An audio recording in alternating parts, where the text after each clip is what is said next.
Bonjour Cécile, bienvenue sur Pandore. Je vais te laisser te présenter pour les personnes qui vont nous écouter ou nous voir. Bonjour Eve. Alors du coup moi c'est Cécile. En gros, j'ai monté là une asso début d'année en janvier 2020 qui s'appelle Mamawez, qui est une asso un peu sur tout ce qui est self-help, self-care, donc avec des ateliers d'auto-observation, des ateliers pour gynéco autonome pour connaître sa santé féminine, des ateliers aussi pour voir comment les plantes elles peuvent nous accompagner au quotidien. Et du coup, je suis pas toute seule dans cet assaut. Chaque femme qui vient peut du coup alimenter à son tour un atelier, parce que le but c'est vraiment le partage de connaissances et c'est plus comme des groupes de discussion d'ailleurs que vraiment des ateliers où il y a une professionnelle et que des gens qui écoutent. Enfin, là, l'idée, c'est que chaque corps est différent et que chacune peut trouver sa place et du coup parler de son expérience, échanger et qu'on puisse voir justement la diversité des corps. Donc, Mama West, voilà, il y a d'autres ateliers qui vont sûrement arriver avec suivant les femmes avec qu'on va rencontrer en fait. Il y a eu des ateliers de danse d'ailleurs, il va y avoir un cabinet de curiosité. Donc voilà, ça s'alimente avec les rencontres qu'on fait. Et Est-ce que sinon, tu bah, moi, à la peux, base, je suis... juste avant, est-ce que tu peux dire pour ceux qui vont nous entendre ce que ça veut dire Mamawez? Ah oui, Mawez, c'est femme en breton. Du coup, voilà, Merci. c'était un petit jeu de mots. Mamawez. Et voilà. C'était un petit... J'avoue qu'il y a aussi, parce que ça fait une consonance qui est assez chouette aussi, ça fait chanter, ça fait danser aussi, Mamawez. Et il y avait un peu cette notion-là aussi à C'est l'intérieur. vrai. Il y Comment a un côté un revisiter peu son corps de ouais, femme redevient une joie, ouais, voilà. Mama, ouais. Vas-y, je te redonne la parole, vas-y. Ça marche. Bah non, bah du coup, moi, je suis pas du tout issue en fait du milieu médical à la base. Je suis artiste plasticienne je me suis beaucoup intéressée à la réappropriation de l'espace public. Et du coup, forcément, dans mon parcours, en fait, j'avais un camion mobile qui me servait d'atelier et l'idée, c'était de rassembler les gens, de créer des événements qui permettent que les gens se rencontrent et voilà. Et donc, dans ce métier, j'ai été amenée à donner beaucoup d'énergie et donc à m'oublier moi et mon propre corps beaucoup.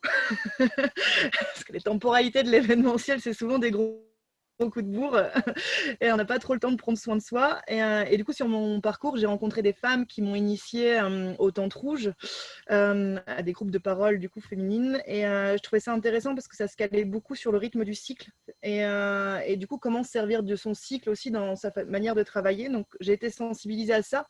C'est pas pour autant que j'écoutais forcément parce que entre le moment où on l'intègre dans sa tête et le moment où on le vit dans le corps, il y a quand même un gros laps de temps. Mais du coup, ça a fait son chemin. Et donc, j'ai eu ma première grossesse aussi qui m'a amené beaucoup au centre de moi dans mon corps parce que bah, finalement, mon utérus prenait un certain poids au fur et à mesure. Tu Donc, je ne m'étonnes. pouvais pas l'oublier, quoi. Il était là. Il y a ma fille qui est arrivée. Donc, ça a été un changement de rythme aussi. Mais on a vite tendance aussi à s'oublier en tant que maman. Enfin, voilà. Et du coup, mon corps m'a un peu rappelé à l'ordre 6 mois après sa naissance parce que je me suis cassé le genou, une fracture du plateau tibial qui m'a valu 2 ans de rééducation, pas mal de fauteuils roulants et donc forcément un périnée plus atone. Finalement, c'est pas la grossesse qui m'a fait du mal, c'est vraiment le fauteuil roulant. Et du coup, bah, les questionnements sur le corps sont vraiment revenus. Enfin, pourquoi vouloir s'approprier l'espace public quand on ne connaît même pas le paysage de son corps?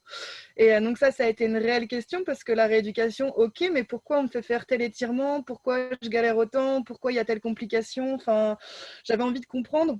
Et du coup, j'ai suivi une formation de 2 ans, enfin 2 années de formation en gynécologie holistique. Et du coup, ça m'a pas mal fait évoluer en fait sur mon cheminement sur le corps. Et j'ai eu vraiment envie de partager ça. Donc, Mama West, c'est aussi né de tout ça en fait. Parce qu'à la base, je faisais cette formation vraiment pour moi et aussi pour transmettre à ma fille. Mais j'ai commencé aussi à mon tour à animer des tentes rouges et à voir qu'il y avait quand même un gros besoin au niveau de la santé gynécologique de se réapproprier ça. Et du coup, les ateliers sont nés un peu de ça, quoi, de cette volonté de Et tout transmettre. ça. Mm.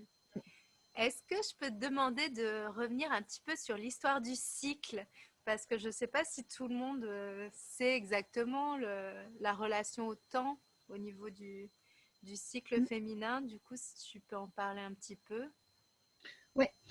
Bah, déjà, en fait, ça reprend beaucoup à la symptothermie. Du coup, là, je vais parler du cycle, mais je vais parler de plusieurs choses à la limite, parce que ça, c'est plein de choses. Enfin, dans les ateliers, on apprend aussi ça à s'observer pour voir où on en est, dans quelle phase du cycle, que ce ne soit pas juste des Mhm. archétypes qu'on traverse, mais qu'on puisse voir vraiment, nous, qu'est-ce qu'on ressent à ce moment-là. Euh, du coup, il y a donc je vais pas commencer. Normalement, le premier jour du cycle commence par le premier jour des menstruations, mais je vais pas commencer forcément ici.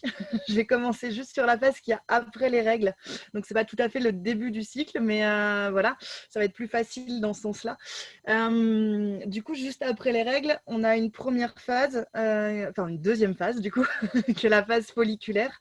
C'est le moment où l'hypophyse et l'hypothalamus vont envoyer des messages du coup à nos ovaires pour qu'ils puissent faire mûrir des follicules. Donc il va y en avoir 4-5 à chaque cycle qui vont mûrir.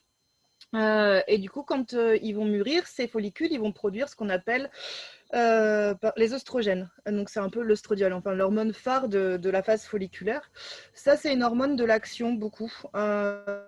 Donc souvent dans les archétypes, on dit que c'est une phase où c'est un peu associé au printemps. C'est le moment où on renaît, c'est le moment où on a de l'énergie. Enfin, il y a un peu tout ça qui est annoncé. Après, concrètement, en vrai, si jamais notre phase elle a du mal à se faire et que c'est un peu en escalier, que les follicules ont du mal à mûrir, en fait, ça peut être une phase Ça très va être la fatigante. galère. On a du mal à Mhm. récupérer des menstrues. Et en fait, ça peut vite être l'horreur et on ne se sent pas du tout au printemps. Voilà, donc c'est pour ça qu'il faut faire attention aux archétypes parce que c'est pas toujours le cas en fonction de là où on en est. Ouais. Les belles montées d'oestrogènes se font très bien quand on est bien reposé aussi, quand on a un peu ce truc en escalier, ça peut être bien aussi d'écouter son corps et du coup de dormir à ce moment-là. Le stress aussi, ça aide pas forcément. Surtout aujourd'hui, Euh, ouais. du Quand le taux d'oestrogène est monté assez haut, du coup, l'hypophyse et l'hypothalamus savent que là, c'est OK, on a assez On a fait le d'oestrogène. plein. C'est bon, On les rebelles, nage. c'est ça. Et du coup, ils vont envoyer donc, des hormones qui s'appellent la LH et la FSH. Il va y avoir un pic de ces hormones-là et qui va déclencher du coup l'expulsion du follicule le plus mûr de l'ovaire, ok, l'ovocyte. Et donc ce pic de LH, FSH, c'est des hormones effectivement qui vont aussi peuvent avoir aussi une influence sur nous. On dit souvent que c'est les hormones qui nous rendent beaucoup plus sociables. C'est le moment où on va être plus empathique, c'est le moment où on rayonne, c'est un peu la phase estivale du cycle.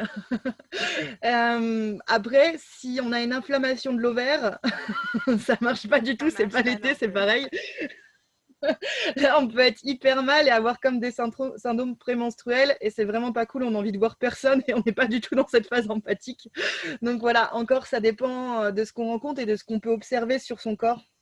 Et donc c'est le moment où l'ovocyte donc il va monter dans les trompes de Fallope et il va attendre voir s'il y a fécondation ou pas à ce moment-là. Donc il va vivre pendant 24-48 heures. S'il n'y a pas de fécondation, il va se désagréger là dans les trompes. S'il y a fécondation, il va rentrer dans une nidification et venir s'installer donc dans l'utérus. Et donc cette troisième phase, ou quatrième, pardon, si jamais c'est du coup la phase lutéale. On l'appelle phase lutéale parce qu'en fait l'hormone phare c'est la progestérone de cette phase. Et en fait la progestérone avant s'appelait la lutéine. Donc voilà pourquoi Ah, lutéale ça ne d'accord. sort pas de nulle part. Mhm. Et donc la phase lutéale c'est qu'en fait l'enveloppe qu'il y avait dans. Donc, il y a les ovaires, il y avait les follicules dedans. Le follicule qui a été expulsé, donc l'ovocyte, a laissé une petite enveloppe à l'intérieur de nos ovaires qu'on appelle le corps jaune. Et donc, c'est le corps jaune qui va fabriquer donc, la fameuse progestérone, qui est l'hormone phare donc, de cette partie du cycle.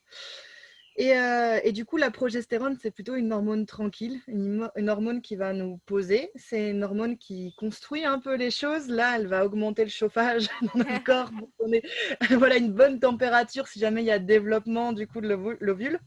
Ça va permettre aussi d'épaissir bien la muqueuse, de venir la nourrir, pour que justement s'il y a besoin de nourrir aussi si l'ovule a été fécondé. Donc voilà, c'est une hormone qui nous permet vachement d'être dans la construction des fois, d'être plus posé et de mettre en place tous les folles idées qu'on a eues dans le premier trimestre, enfin dans le premier trimestre, la première partie du cycle, la phase folliculaire. Mhm. Yes. Donc voilà,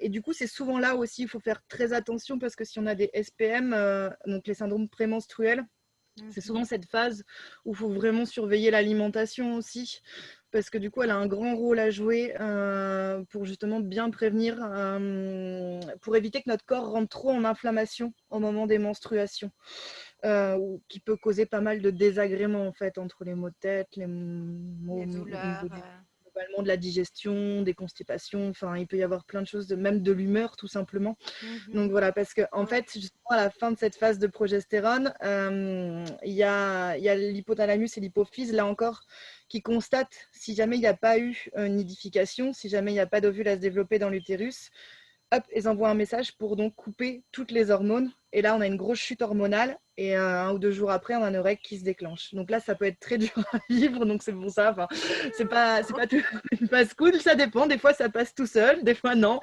Donc voilà, c'est bien de s'écouter. Et puis, bah, du coup, j'arrête pas de parler de l'hypophyse et de l'hypothalamus. C'est quand même des glandes qui sont beaucoup influencées par le contexte extérieur. Donc, c'est pour ça que la fatigue, les changements d'horaire, de luminosité, si on s'est disputé ou non avec quelqu'un, si jamais on a une grande joie, enfin tout ça va vachement influencer notre cycle aussi, notre environnement, quoi. Et donc la dernière phase de ce que je vous raconte, mais la première phase de notre cycle, c'est bien sûr les menstrues, du coup, avec vraiment les contractions qui arrivent dans notre utérus et du coup la muqueuse, enfin tout ce qui est endomètre qui va se désagréger La et donc libération, venir. ouais. Les muqueuses. Donc là, c'est Super. bien une phase, c'est plutôt la phase hivernale, effectivement. Des fois, c'est plus quelques jours avant, on a vraiment besoin d'un repli sur soi. Ça peut être une bonne phase de bilan aussi. Mais après, ça dépend aussi dans quel mood on est. Il y a certaines femmes où, à partir du moment où les règles arrivent, récupèrent un regain d'énergie et ont envie de faire plein de choses.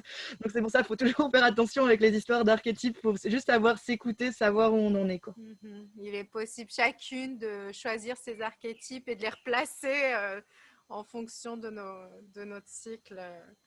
Il y en a qui vont peut-être être plus effectivement pendant les règles dans l'envie de l'action, de faire l'amour, alors que d'autres, ça va être plus l'ovulation. Yes, bah merci pour cette explication.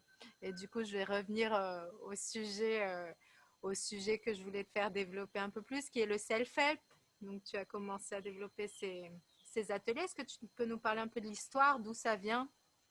Ouais. C'est vraiment un mouvement qu'on identifie plus aux années 70, le démarrage du mouvement self-help. Après, il y avait quand même des choses qui ont été des groupes qui se sont faits même avant, même, on peut même remonter avant dans les années 50, mais vraiment l'essentiel du groupe s'est monté dans les années 70. Ça s'est monté d'abord aux États-Unis et après, quasiment en parallèle aussi en Europe, au niveau de la Suisse, Belgique et France, du coup. Euh, et en fait, dans les années 70, la principale motivation, c'était toutes les questions liées au droit à l'avortement et au droit du coup à choisir sa contraception, du coup aussi. Et donc là, il y avait des professionnels de la santé, mais aussi surtout des femmes qui n'étaient pas professionnelles, qui se sont formées en groupe pour justement discuter des alternatives qu'il pouvait y avoir. Et du coup, en discutant aussi bah, voilà, de comment on reprend la main sur la santé des femmes aussi, comment on n'est pas passive face à sa santé, comment on comprend comment on est faite, et comment on peut avoir des indicateurs et de ne pas se sentir infantilisé non plus et arriver facilement à dialoguer avec des médecins, du coup, dans ce cadre de santé qui n'était pas très clair pour les femmes. Parce que du coup, bah, si on tombait enceinte, on ne savait pas comment faire parce qu'on n'avait pas forcément le droit, si on n'avait pas envie de garder le bébé. Voilà, c'était un parcours vraiment horrible. Et, euh, et Combattant. même pour les questions de contraception, même de conditions juste de la femme. Et du coup, ces groupes ont permis vraiment de discuter sans tabou des histoires autour du sexe et de voir un peu comment on fonctionnait, comment chacune pouvait retrouver un peu la mainmise là-dessus et surtout comment on pouvait s'observer les unes et les autres. Il y avait vraiment cette pratique de l'observation parce qu'il n'y a pas de connaissance de soi si jamais on ne s'observe pas. Surtout que les schémas à l'époque, on ne peut pas dire que c'était les schémas qu'on a aujourd'hui. Enfin, ça paraissait encore plus plat que les images qu'on peut avoir maintenant, complètement dissociées du corps. Enfin, on n'avait pas l'impression que c'était vraiment des vraies femmes qui étaient là. Donc, c'était un peu le bazar pour comprendre vraiment comment on était faites. Et donc, c'était aussi des moments où les femmes se réunissaient pardon. C'était vraiment des moments aussi où on pouvait s'observer et comprendre, du coup, en dialoguant d'une femme à l'autre, comment les corps étaient faits. Ça a perdu un peu un intérêt, on va dire, dans les années 80, c'était moins présent. parce qu'il y a des lois qui ont été adoptées, il y a eu la pilule qui est arrivée aussi, donc du coup, il y a eu un désintérêt un peu pour ça. C'est beaucoup revenu dans les années 90, notamment avec le mouvement punk, parce que dans le mouvement punk, c'est clairement du DIY, on le fait soi-même, on voit comment, enfin voilà. Et aussi parce que dans le mouvement punk, il y a vraiment cette histoire de l'auto-édition, les petits livres voilà, qu'on photocopie sur des pages A4 et qu'on distribue. Et du coup, ça a pu aussi se remultiplier à ce moment-là, quoi. Un des livres phares dans les années 70, c'était le livre donc, Notre corps nous-mêmes, qui a été réédité cette année par le collectif qui porte le même nom en France. Il y a un collectif canadien aussi qui avait repris aussi ce livre l'année dernière, qui s'appelle Corps à corps.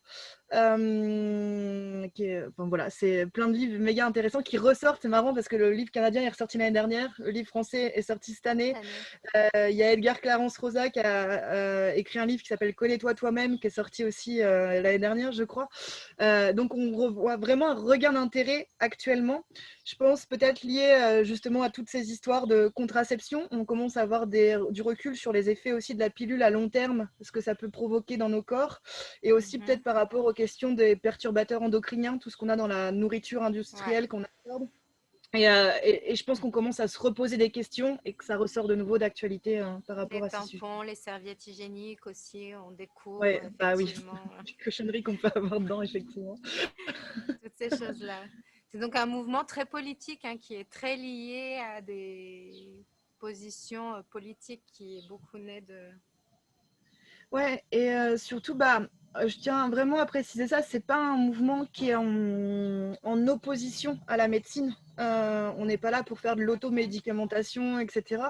C'est vraiment un mouvement qui est vraiment sur c'est ça, la connaissance de soi pour, voilà, parce que notre santé, c'est aussi, bah, comment on est faite, mais aussi, bah, on a vu, ce qui influence, c'est aussi notre environnement.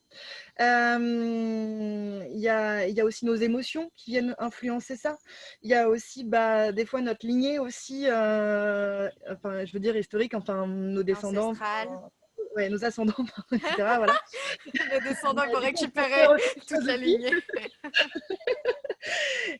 Et du coup, ça, on peut pas en avoir conscience en 20 minutes voilà, on allait voir un gynéco, souvent ils ont un temps imparti, on peut pas forcément discuter de tout ça. Et du coup, en fait, l'intérêt du self-help aussi, c'est de se connaître, repérer les choses, pas juste dire bah, j'ai mal au ventre ou j'ai une rougeur. Ok, alors où elle est située ma rougeur? Pourquoi j'ai mal? C'est peut-être plus à l'estomac, c'est peut-être plus au foie, ça descend peut-être plus dans les intestins. Est-ce que c'est mes problèmes de constipation qui jouent du coup sur la position de mon utérus? Est-ce que c'est plutôt au niveau de mon urètre que je vais avoir un souci? Et du coup, le fait de bien se connaître, on va pouvoir dissocier un peu ces zones et mieux comprendre, mais en même temps les raccordant à notre corps en entier, parce que des fois aussi, des problèmes gynéco viennent aussi du diaphragme qui est trop bloqué, et du coup, ça va avoir un impact sur notre système nerveux. Donc en fait, juste en connaissant son corps, on peut mieux comprendre comment on est faite et d'où ça peut venir. Est-ce que ça vient de notre environnement? Est-ce que ça vient de notre alimentation? Est-ce que c'est un petit peu de tout? Et du coup, rentrer en dialogue vraiment avec les médecins qui, lui, enfin, le médecin souvent a donc cette histoire de voilà, il y a un organe, il y a des symptômes, j'ai cette solution-là. Mais du coup, si on l'aiguille et qu'il y a vraiment une coopération, c'est vraiment une histoire chouette parce que du coup, on lui amène des Ouais, informations, lui, ça vient nourrir son diagnostic et il peut cibler plus précisément. Et avec un peu de chance aussi, si on prend en amont, ça évite que nos histoires, là, elles se transforment en symptômes et en maladies. Donc, on va lui rendre visite moins souvent ou alors moins paniquer parce qu'on sait que cette rougeur-là, c'est plus lié à tel truc et on va pas aller courir chez lui parce que du coup, on va pouvoir l'y remédier aussi. Et du coup, y aller pour les choses enfin, importantes aussi. Enfin, importante. voilà. Donc, il y a vraiment un lien avec le médecin et c'est pas anti-médecin non plus, quoi. Mhm. Tout C'est à juste se fait, parce que réapproprier le savoir. les pauvres médecins qui ont beaucoup de boulot, qui sont de moins en moins, et ils doivent effectivement poser un diagnostic en peu de temps. Alors, si tu leur as dit j'ai mal, j'ai des règles douloureuses, mais effectivement, quelle douleur, comment sont ces règles, la couleur du sang, la texture, c'est plein de petites choses qui vont bah, lui permettre d'affiner effectivement le diagnostic et de répondre meilleur à la personne, hein. Donc, super, merci d'avoir amené ça. Et du coup, est-ce que tu veux continuer un petit peu sur le self-help, nous raconter un petit peu sur l'anatomie, sur le... Bah, je peux juste, bah voilà, suivant les ateliers qu'on fait, souvent Mhm. les grosses surprises qu'il y a, c'est effectivement, dans le bassin, voir comment les organes sont très proches les uns des autres et du coup les influences qu'il y a vraiment entre les deux. J'aime bien, je vais juste prendre un exemple parce que ça souvent ça parle à beaucoup de femmes et je m'en sers beaucoup pour les ateliers. Par exemple, on va avoir donc, en gros, pour faire simple, on a la vessie qui est derrière le pubis. Souvent, on la sent très bien, cette vessie, parce que quand on est dans une voiture, imaginons que vous avez une très forte envie de faire pipi et que la ceinture appuie sur votre vessie, vous pouvez parfaitement la situer. Donc, on a cette vessie donc là. On a donc dessus, on a l'utérus qui est coudé. Donc, il y a l'utérus et donc le vagin dans la continuité, mais ça s'appuie vraiment sur la vessie. Et derrière, on a le rectum. Donc du coup, tous ces organes sont très liés finalement. Alors, je vais pas parler du quatrième organe qui est hyper important, qui enserre la vulve, c'est quand même le clitoris. Ça, c'est aussi souvent une découverte dans les ateliers de self-help, c'est de voir, enfin, voilà, toute l'étendue de notre clitoris et de voir cet organe qui est assez essentiel dans le plaisir féminin, qui a souvent été un mythe, enfin longtemps été un mythe, qui n'apparaissait absolument pas sur les pages. Des manuels scolaires. Hein. Il est là depuis, allez, on va dire 3 à 4 ans, vraiment visible, mais Ouais. voilà, c'est le Mais grand invisible. médical, c'est venu très tard, hein.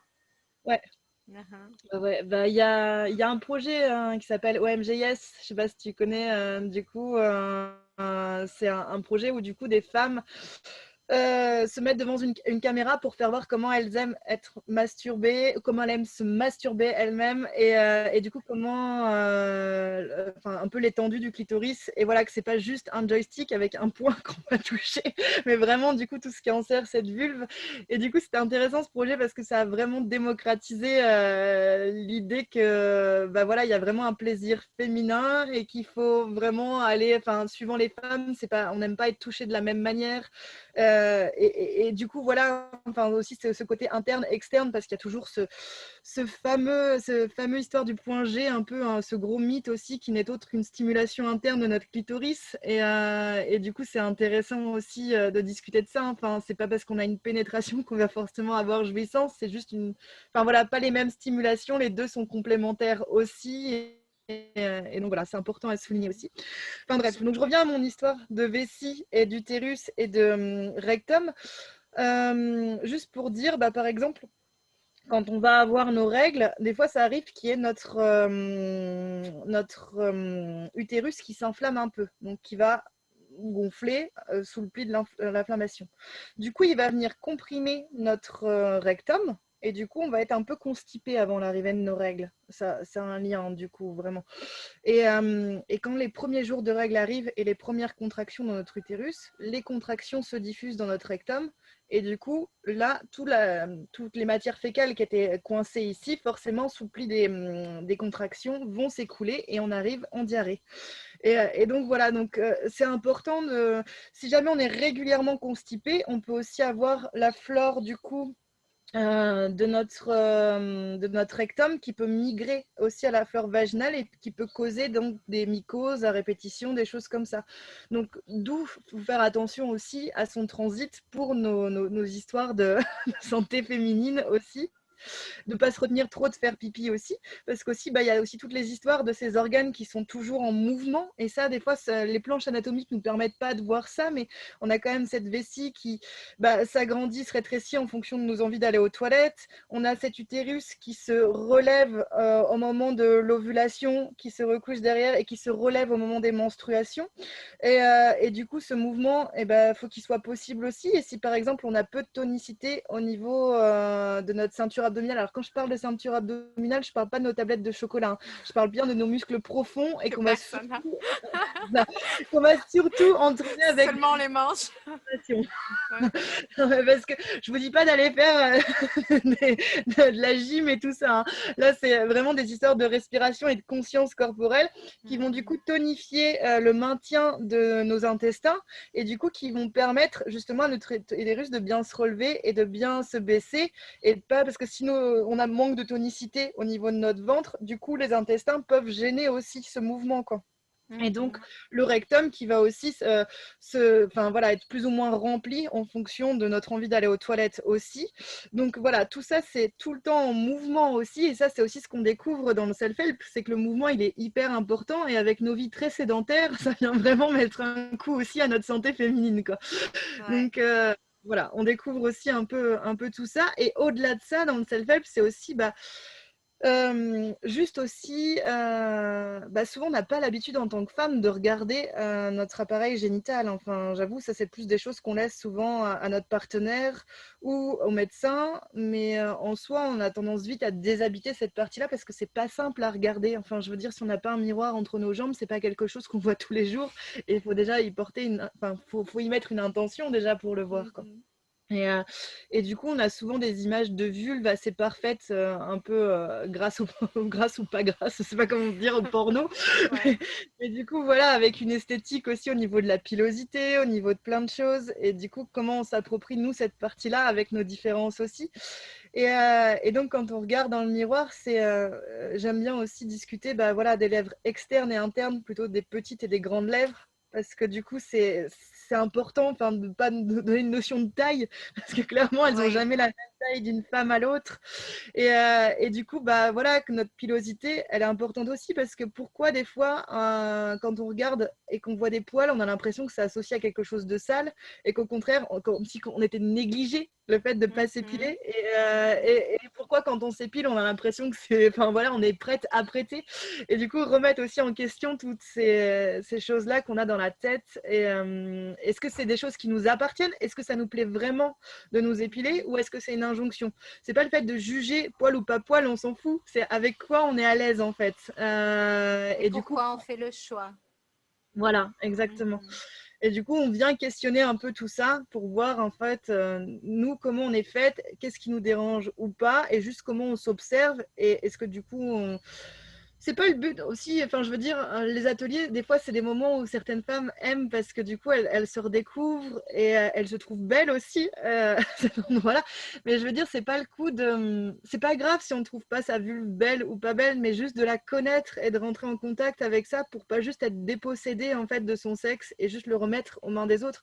Enfin, je veux dire, dans toute l'histoire des femmes, il y a eu beaucoup de passivité au niveau bah, de la médicalisation, où du coup, bah, même, on le voit même pour l'accouchement, pour les examens gynéco, on laisse tout aux médecins et du coup, nous, on ne Mhm. comprend pas vraiment ce qui se passe. On le voit aussi par rapport à la sexualité, le nombre de femmes qui simulent parce que du coup, en fait, elles veulent juste faire plaisir, mais elles oublient complètement leur plaisir à elles. On est vraiment dans ce genre de dévotion, des fois, enfin, culturelle, quoi. Et les notions de consentement sont pas du tout acquis. Enfin, C'est on un en autre gros discute encore sujet, actuellement. ouais. Voilà. Et du coup, on va aussi revisiter tout ça. C'est pas tellement le fait d'être beau ou pas beau, c'est belle ou pas belle, c'est juste le fait de savoir que voilà, il y a ça, on accepte ce corps-là, et du coup, on arrive à dialoguer dessus et à se sentir bien Mhm. avec ce dialogue-là, quoi. Ouais. Puis peut-être que l'esthétique, ça s'apprend aussi, hein. Ouais, Enfin, tu vois, le beau, je pense clairement. que c'est aussi des choses qui s'apprennent, ouais. Non, super. Et j'avais envie de te faire un peu parler du coup sur l'anatomie de cette vulve, Mm. de t'entendre un peu. Et il y avait un point aussi que je voulais éventuellement que tu parles un peu, c'est le nom de certaines parties de notre anatomie de nos glandes. Voilà, parce que il me semble qu'il y a une histoire historique, hein, de... Je vais te Mm, mm. laisser, je crois que tu sais de quoi je parle, donc je vais te laisser la parole, je vais te laisser continuer. Alors, Mais du coup, effectivement, on a. Alors, par où je commence? je t'envoie un gros point. Non, mais juste pour situer, du coup, si jamais je parle du paysage donc de la vulve, et du coup, quand on écarte donc les lèvres internes, on va avoir donc le vestibule. C'est vraiment cette face qui est cachée donc entre nos lèvres internes, et on a donc le gland du clitoris. Et donc, en dessous du gland, entre le gland du clitoris et l'entrée de notre vulve, on va avoir par exemple le méa urétral, donc par là où on fait pipi. Et du coup, de chaque côté du méa urétral, on va avoir ce qu'on appelle les glandes de Skene. Alors, c'est là où tu voulais en venir. Il y a les glandes de Skene à cet endroit-là, et il y a un autre nom aussi. C'est en fait à l'entrée du vagin, on a deux petites glandes vraiment plus vers l'anus, en fait, enfin l'entrée du vagin, mais vers le bas. Là, c'est les glandes de Bertholin. C'est elles qui vont produire donc la cyprine. Les glandes de Skene, elles, produisent ce qu'on appelle plus la cuprine. C'est l'éjaculat féminin, en fait. Toutes les femmes peuvent éjaculer, hein. D'ailleurs, il y a toujours ce mythe aussi des femmes fontaines. Ça, c'est vraiment un mythe, c'est accessible à tout le monde. C'est pas parce qu'on éjacule qu'on a forcément un orgasme plus intense, c'est juste des questions voilà, mécaniques. Et du coup, ça peut être peu de fluide, comme ça peut être un fluide très très abondant, des litres complets qui vont mouiller un peu l'endroit où du coup on a eu une stimulation sexuelle. Et du coup, effectivement, les glandes de Skene, les glandes de Bartholin, c'est des noms en fait d'hommes qui ont soi-disant découvert ces glandes-là. Qui les ont découverts avec des pratiques, je ne sais pas quel terme donner à ça, mais qui se sont fait vraiment dans un contexte horrible. Parce que du coup, comme j'ai plus son nom, pardon, j'ai oublié, il faudrait que je retrouve dans mes papiers, mais il y a celui aussi qui a créé le spéculum, du coup. C'est un Ah peu oui, le... exact. j'ai plus, il faudrait que je retrouve dans mes papiers, désolée, je l'ai pas là, je pense que je pourrais retrouver. Je pourrais le mettre sinon si tu veux dans le... Ça doit être là. Le docteur Sims, c'est lui Ah, qui a du coup créé le spéculum.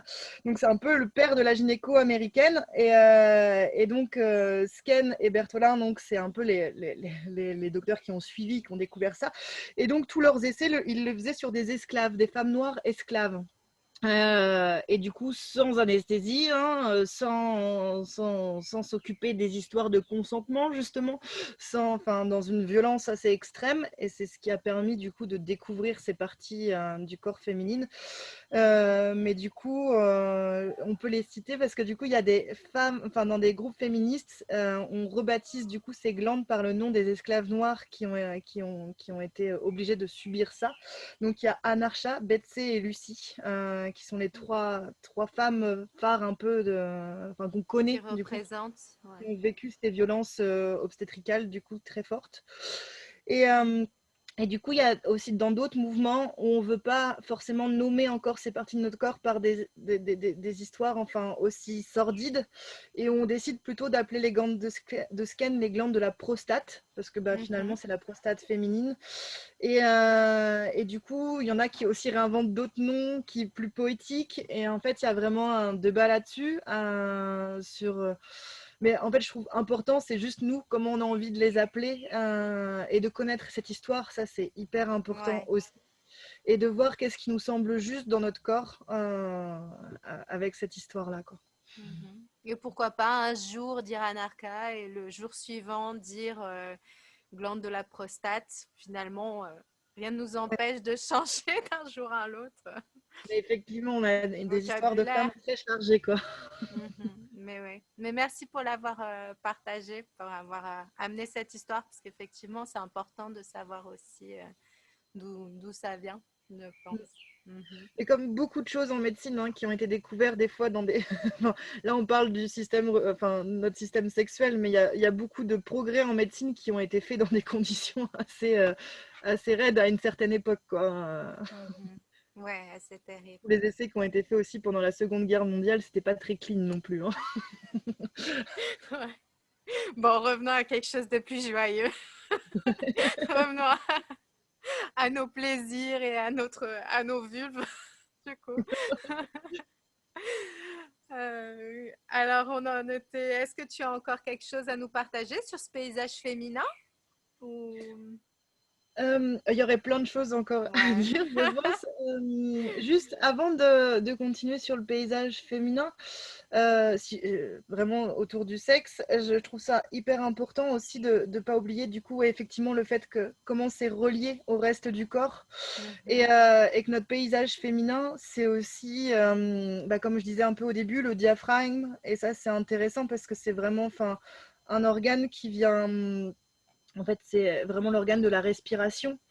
Et du coup, comment il peut venir masser nos organes internes, tous les organes on n'a pas de contrôle dessus, qui sont inconscients, je veux dire, au niveau de la digestion, au niveau de nos appareils justement, génitaux, au niveau du poumon, au niveau du foie, au niveau de l'estomac. Il a vraiment aussi un lien où du coup, là, on peut vraiment contrôler notre respiration et on peut vraiment contrôler cet organe-là, le diaphragme, pour qu'il y ait vraiment un effet apaisant, ressourçant et pour vraiment se recentrer en fait.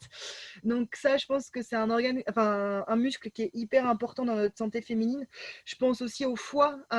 C'est hyper important de relier notre santé féminine au foie parce que du coup, c'est lui qui va se battre justement contre tous les xénoestrogènes et tout ce qui est perturbateur endocrinien. Et du coup, en prendre soin, c'est aussi pouvoir détoxifier notre corps et justement pouvoir faire que la machine hormonale se passe bien. Il y a aussi notre estomac aussi. C'est intéressant de voir à quelle rapidité on mange les aliments, comment on les digère. Voilà, tout ça, ça vient aussi jouer beaucoup sur nos histoires d'utérus finalement. Donc du coup, juste avoir aussi conscience que c'est pas juste ce qui se passe à l'intérieur de notre bassin, mais c'est notre corps dans sa globalité. Et même si par exemple on a, je sais pas, un souci, moi notamment à ma jambe, j'en ai eu un, et du coup dans ma façon de marcher, je marchais pas de la même manière, je compensais d'un endroit, du coup ça m'a valu des blocages aussi dans le bassin qui se sont répercutés, des blocages au sacrum qui m'ont causé des troubles du coup gynéco aussi derrière quoi. Donc Mhm. tout ça, c'est relié en fait. Et si on a tendance à être crispé justement au niveau de la bouche, de la mâchoire, de tout Mâchoire. ça, on est hyper crispé aussi au niveau du bassin. Et donc ne pas oublier donc ce corps de manière globale. Et c'est pas parce qu'on parle de self-help et de santé gynéco qu'on reste juste focalisé dans ce petit bassin. Ouais, Du coup. oui. Et, avant de, avant de rentrer Non, non, dedans. non, tout à fait important de remettre dans son ensemble. Mhm. Ouais. Ouais.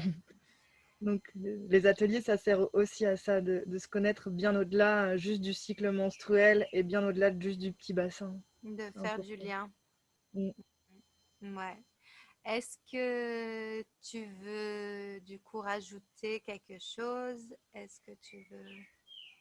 Du coup, si quelqu'un a envie de s'observer, je peux donner quelques billes, on Ouais, va dire. vas-y.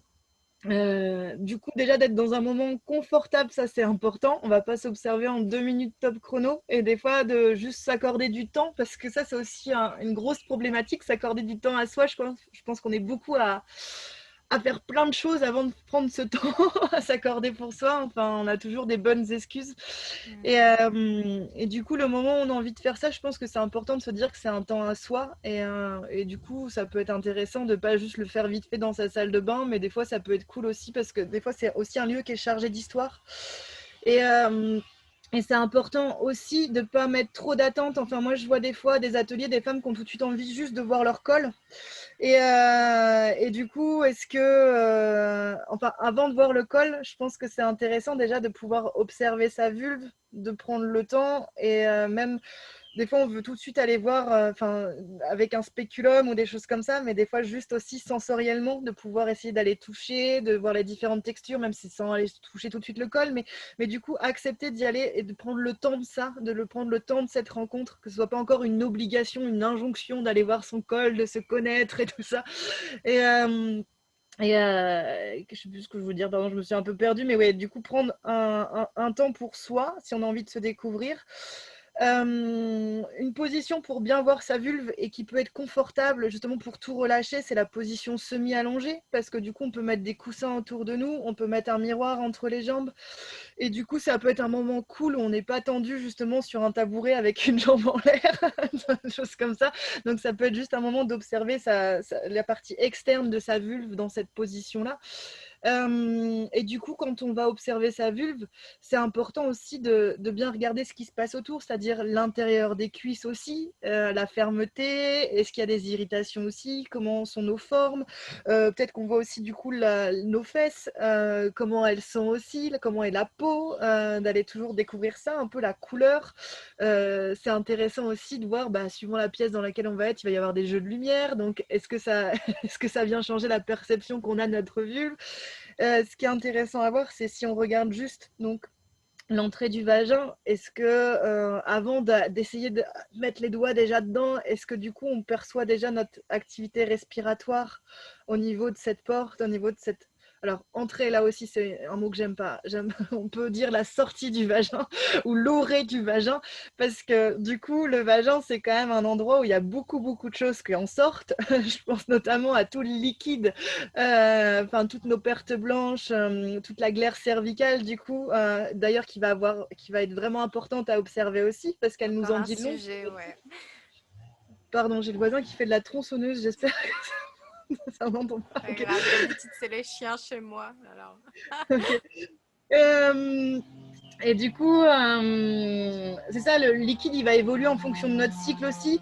Il va être très épais dans la phase folliculaire, blanc, très liquide, très transparent au moment de l'ovulation. Et d'ailleurs, il va rendre notre pH aussi un peu basique, alors que notre pH de vulve est très très acide. Donc voilà, il y a aussi ces questions aussi de pH, d'équilibre, enfin voilà.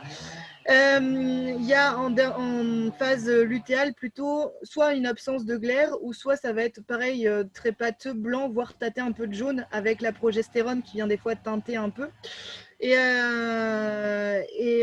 Du coup, je sais plus où, avec l'histoire de la tronçonneuse, enfin, tout ça, ça un peu.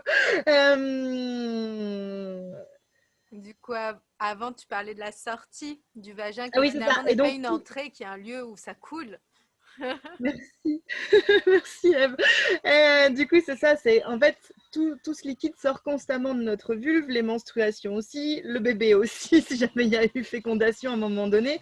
Et en fait, il y a très peu d'entrées. Les seules entrées qu'on va avoir dans notre vagin, c'est si jamais on insère des doigts, un sexe ou une cup ou enfin un spéculum, mais du coup, c'est tout. Donc, dans notre vie de femme, ça représente vraiment pas grand-chose. Et pour ça, pourtant, on appelle quand même ça l'entrée de la vulve.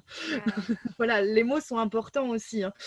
Euh, donc du coup, d'aller observer donc cette vulve, voir la respiration donc qu'il y a dans l'entrée, voilà, à l'orée de notre vulve.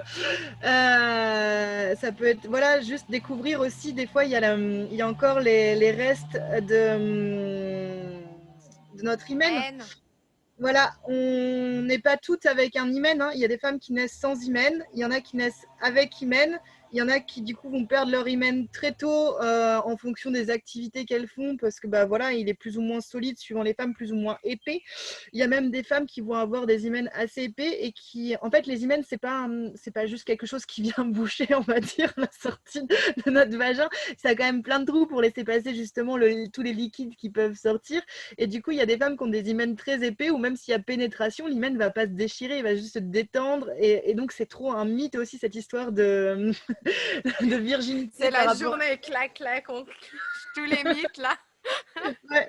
Et du coup, c'est hyper important bah, d'aller voir justement est-ce que notre hymen est encore visible parce que souvent il reste encore des petites peaux aussi si un jour on en a eu un. Donc on peut aller visiter ça aussi.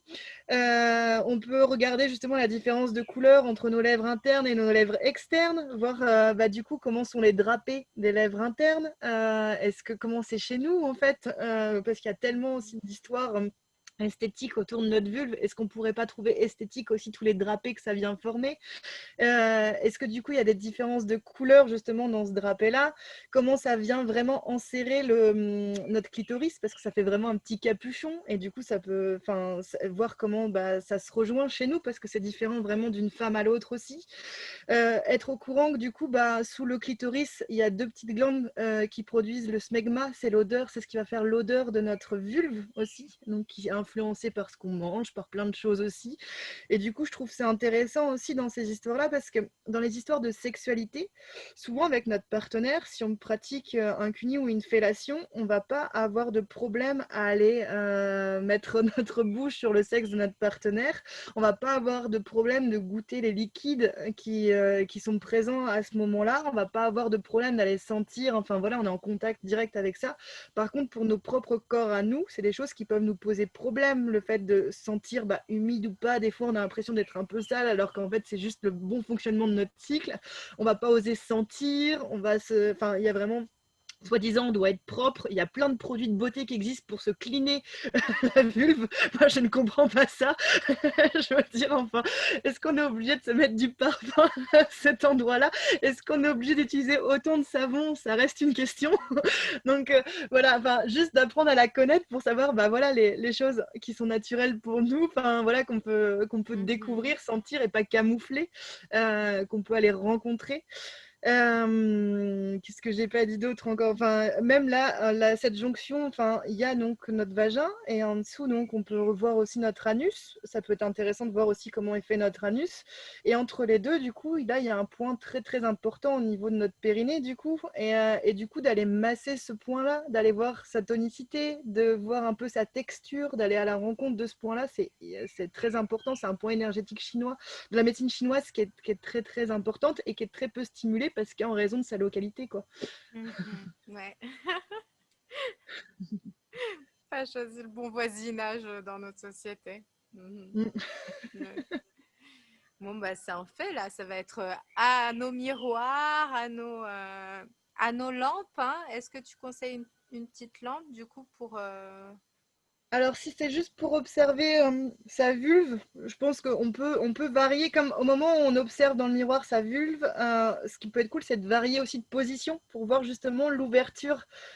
Alors, c'est pareil, je suis encore en train de soulever un point, mais alors, parce qu'on a tous, des fois, on a cette impression, enfin, quand on voit des schémas, alors, bon, là, certaines personnes écoutent, donc peuvent pas entendre, mais on représente souvent le vagin comme un tube grand ouvert, et là, c'est aussi intéressant de se poser les questions, parce que quand on regarde un miroir, on voit bien que c'est pas une grotte ouverte à tous les vents, hein. On voit bien que du coup, c'est des parois qui sont fermées comme n'importe quelle muqueuse, je veux dire, ma bouche, si je la ferme, bah, du coup, la langue touche mon palais, les joues touchent les Tout dents, est en enfin, tout est contact? fermé. C'est pareil au niveau de mon vagin, en fait.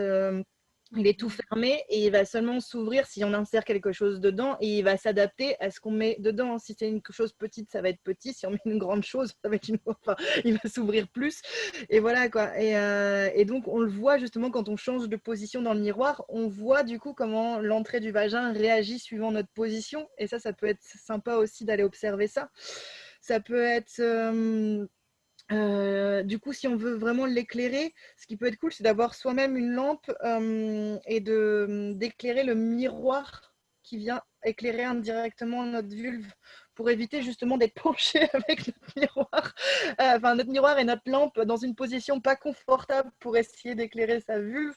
Bah, autant se tenir droite, avoir notre lampe qui donc éclaire le miroir et le miroir qui vient éclairer Le notre vulve. Et reflet. ça, c'est beaucoup pratique. Ouais, tout à fait. Et du coup, si on va visiter le paysage aussi interne de à l'intérieur de notre vulve, de voir les différentes textures, parce que juste à l'entrée, justement, sur ce soi-disant point G, voir comment c'est bombé, comment c'est pas la même texture que le reste qui est plus doux, qui est un peu comme l'intérieur de la joue, qui est plus extensible, parce que le vagin, du coup, peut s'adapter en fonction, enfin, avec l'excitation, Il il grandit. augmente de volume, quoi, du coup, et de longueur. On peut même aller toucher notre col, donc, qui est assez accessible. Je montre mes doigts, mais du coup, généralement, à la taille d'un doigt, à peu près à 10-12 cm, on peut trouver notre col, et encore, ça bouge d'une femme à l'autre.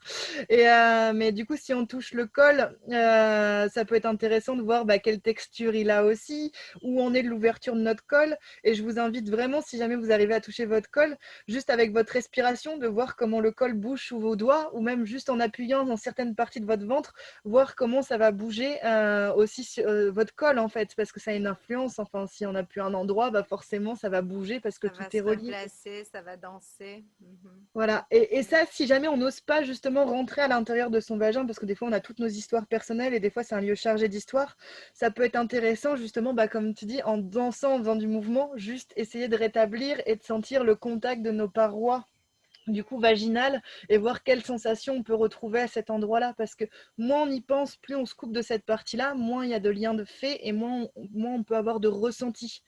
Et plus on va essayer de se réapproprier cette partie, plus on va ressentir les choses et plus ça va s'intégrer à notre quotidien aussi. Enfin, et on remet du sens aussi. Et on peut même sentir quand on ovule, on peut sentir le sang s'écouler. Enfin, on peut sentir plein de choses si on se reconnecte à cet endroit-là. Ouais. Ah, super. Incroyable. Tout un parcours. Euh, Avant de faire ma petite question traditionnelle à la fin, je voulais savoir si tu avais quelque chose à ajouter. Je pense qu'on a déjà fait un beau voyage, une belle balade, mais est-ce que tu aurais encore un petit mot à dire pour Hmm, juste, ouais, paraître important? le truc qui me paraît le plus important, c'est effectivement d'être curieuse de son corps et d'aller le visiter, de se masturber, d'être présent. Enfin, non, mais c'est bête, mais c'est que du coup, des fois, il y a tellement eu de choses de dites dans l'éducation où on n'ose plus, en fait, et juste se connaître avant de demander à son partenaire de nous faire jouir ou de nous connaître, apprenons-nous d'abord nous à nous connaître pour guider notre partenaire ou juste simplement s'octroyer du plaisir nous-mêmes et en fait juste pas avoir honte. Des fois il y a aussi vraiment des histoires de honte ou de choses comme ça liées à cette partie-là et juste de voilà, pouvoir nommer les choses, de pouvoir en discuter, de pouvoir même demander des protections hygiéniques à sa copine sans avoir à baisser la voix, juste des choses qui nous, enfin voilà, qui sont juste normales en fait. Si tout le monde en parlait à voix haute de toutes ces choses-là, je pense qu'il y aurait beaucoup moins de choses qui se cristalliseraient au niveau de la vulve. Et du coup, c'est important d'être curieux de ça et de se réapproprier ces sensations-là parce que je pense que ça vient vraiment donner une autre dimension. Enfin, on rentre dans les notions d'ancrage là, le fait de retourner dans son bassin. Et donc, des fois, je pense qu'on s'épuise moins vite aussi et on apprend à se connaître et à se faire confiance. Et ça, c'est important. Yes, super. Alors du coup, petite question traditionnelle du portrait chinois. Si tu étais une fleur, Hum, Pardon, j'ai l'image, mais je retrouve plus le nom. tu peux nous décrire? Oui, pardon, je ne saurais pas, Quel pas est- revenir le nom. Je vais en choisir une autre. C'était quoi sa couleur et son parfum? Euh, C'était justement. Je te redirai. Mais sinon, une autre plante qui me parle beaucoup aussi. Du coup, Mhm. j'aime bien la figue, la fleur de la Ah, figue aussi. Alors, c'est la- un fruit, mais c'est une fleur avant. ah, Et du coup, je trouve ça enfin, intéressant, peut-être. ouais. Peut-être que c'est un fruit d'ailleurs. Je vois pas trop la fleur, mais c'est le premier truc qui m'est venu en tête. C'est plus un fruit. Mhm. La fleur, ça peut être la rose parce que c'est vraiment très féminin aussi. Et du coup, elle est intéressante aussi dans ce qu'elle cache dans ses pétales. Et Mhm. quand elle s'ouvre, ce qu'elle donne à voir, Mhm. peut-être qu'il peut y avoir Le un super rapport. velouté aussi des pétales, Mm. le toucher, je trouve ça merveilleux. Et, juste pour le plaisir, si tu étais une partie du corps, Alors, oh, sans hésiter, en fait, je crois que j'ai quand même envie de dire le clitoris parce que c'est quand même le seul organe dédié uniquement au plaisir et il n'a pas d'autre fonction. Et ça, c'est quand même trop la classe. Je veux dire, si je pouvais passer ma vie à pas me prendre la tête et être juste dans le plaisir, ça serait trop cool. Donc, je veux être un clitoris. ben écoute, c'est tout ce que je te souhaite, tout le bien que je te souhaite. Je te remercie beaucoup, Cécile, pour tout ce que tu nous as apporté. C'était vraiment très riche. Voilà. Je mettrai les liens des livres et des références que tu as partagées pour que les personnes puissent approfondir après. Donc voilà, un grand merci à toi. Merci Eve, merci pour ce podcast.